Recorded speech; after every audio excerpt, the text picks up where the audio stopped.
Hello friends, welcome to your YouTube channel Medic Academy. तो आज हम डिस्कस करेंगे एनवायरनमेंटल इशू के वन शॉट को, या फिर हम कहें इस पूरे चैप्टर को हम एक ही पेज में कवर अप करने की कोशिश करेंगे। जैसा कि आपको थंबनेल से पता ही लग गया होगा, हमने एनसीईआरटी के सारे पॉसिबल पॉइंट्स को एक पेज में कंटेन करने की पूरी कोशिश की है और शायद ही कोई पॉइंट छोड़ा हो। और हमने ये देखिए, आप एक पेज में ही हमने पूरे चैप्टर को कंप्लीट कर दिया है। तो फिर इसी तरह से हम और भी चैप्टर्स की सीरीज खुलाएंगे। अगर आप चाहते हैं तो प्लीज़ कमेंट सेक्शन में सजेशन देना। तो चलिए स्टार्ट करते हैं। तो सबसे पहले हम जान लेते हैं एनवायरनमेंटल प्रोटेक्शन एक्ट ये कब दिया था। 1986 में आया था। एनवायरनमेंटल प्रोटेक्शन एक्ट 1986 में आया था। अब हम बात करेंगे इलेक्ट्रोस्टैटिक प्रेसिपिटेटर के बारे में। ये 99% पार्टिकल या पार्टिकुलेट मैटर को रिमूव कर देता है electrostatic precipitator. Third point is according to CPCB size is less than 2.5 micrometre, that is particulate matter cause greatest harm. यानी कि सेंट्रल पोल्यूशन कंट्रोल बोर्ड के अकॉर्डिंग जो जिन पार्टिकल्स का साइज 2.5 माइक्रोमीटर से कम होता है वो ह्यूमन के लिए काफ़ी हार्मफुल होते हैं। ह्यूमन या किसी भी ऑर्गेनिज्म के लिए काफ़ी हार्मफुल होते हैं। अब चलते हैं नेक्स्ट पॉइंट की तरफ। कैटालिटिक कन्वर्टर मेटल कौन कौन से होते हैं? ये आपके प्लेटिनम, पैलेडियम एंड रोडियम होते हैं। Platinum, palladium and rhodium. अब आपका ईयर कब आया? ये आपका है 1981 में। अब हम बात करेंगे नॉइज़ पॉल्यूशन अमेंडमेंट। ये कब आया आपका? 1987 में नॉइज़ पॉल्यूशन अमेंडमेंट। अब हम बात करेंगे इन 1980 Delhi rank fourth among 41 most polluted cities. यानी कि वर्ल्ड के जो 41 मोस्ट पॉल्यूटेड सिटीज़ थे उनमें दिल्ली की फोर्थ रैंक थी। Cars of Delhi equals to cars of West Bengal plus Gujarat. ये एनसीईआरटी का पॉइंट दिया हुआ है, इसीलिए मैंने इसमें डाल दिया। वैसे कोई खास इंपॉर्टेंट नहीं है। यानी कि जो वेस्ट बंगाल और गुजरात की कार मिला के टोटल दिल्ली की कार के इक्वल है। ये वैसे कोई कुछ इसका सिग्निफिकेंस नहीं है। अब नेक्स्ट पॉइंट है according to euro norm third sulphur is controlled at 350 pm in diesel and 150 pm in petrol and aromatic hydrocarbon at 42%। यानी कि यूरोनॉम थर्ड के अकॉर्डिंग हमें मतलब डीजल में सल्फर को 350 pm तक कंट्रोल करना है और पेट्रोल में 150 pm तक कंट्रोल करना है और एरोमेटिक हाइड्रोकार्बन को 42% तक कंट्रोल करना है। Next point is goal is to reduce sulphur to 50 ppm and 35% aromatic hydrocarbon. यानी कि इनका गोल क्या है? सल्फर को 50 ppm तक रिड्यूस करना और एरोमेटिक हाइड्रोकार्बन को 35% तक रिड्यूस करना। Next point is sustainable fall in CO2 and SO2 in Delhi from 1997 to 2005। यानी कि दिल्ली में जो CO2 और SO2 के पॉल्यूशन में काफ़ी फॉल देखने को मिला था, वो 1997 टू 2005 के बीच में देखने के लिए मिला था। Next point is water act. Water act कब आया आपका? 1974 में वाटर एक्ट आया। Next point is 99.9% water plus impurity 0.1% makes it unfit.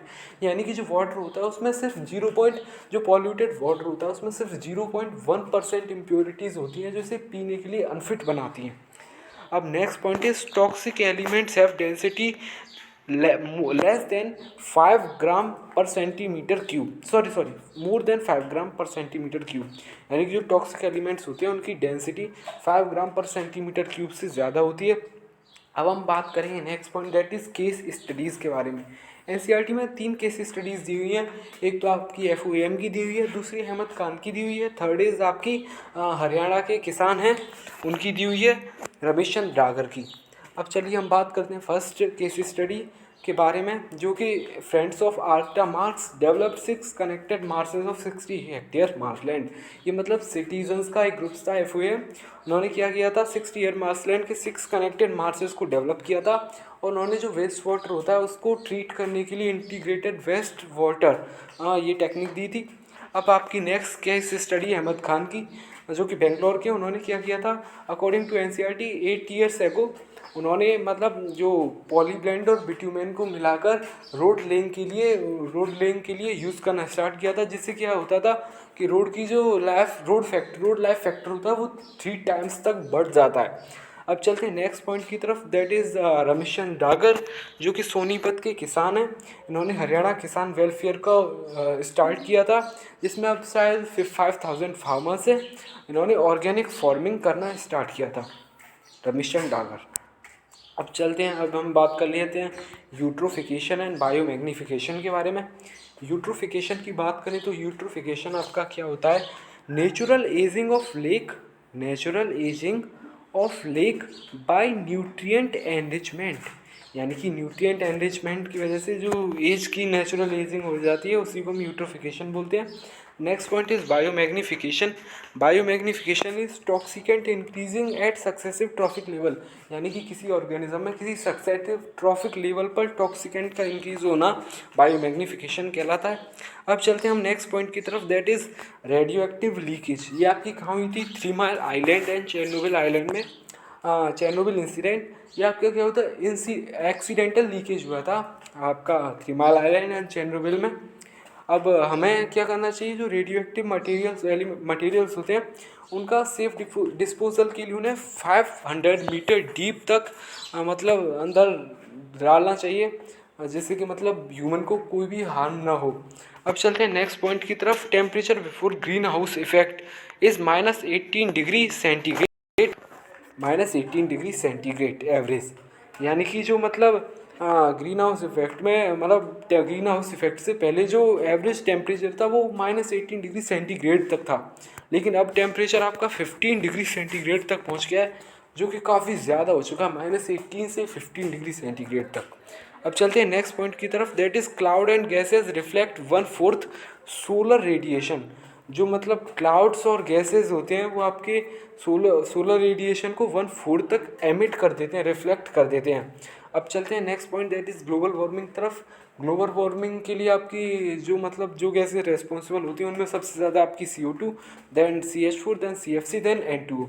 CO2 आपकी 60% होती है, CH4 आपकी 20% होती है, CFC आपकी 40%, that is chlorofluorocarbon, and N2O nitrous oxide आपकी 6% होती है।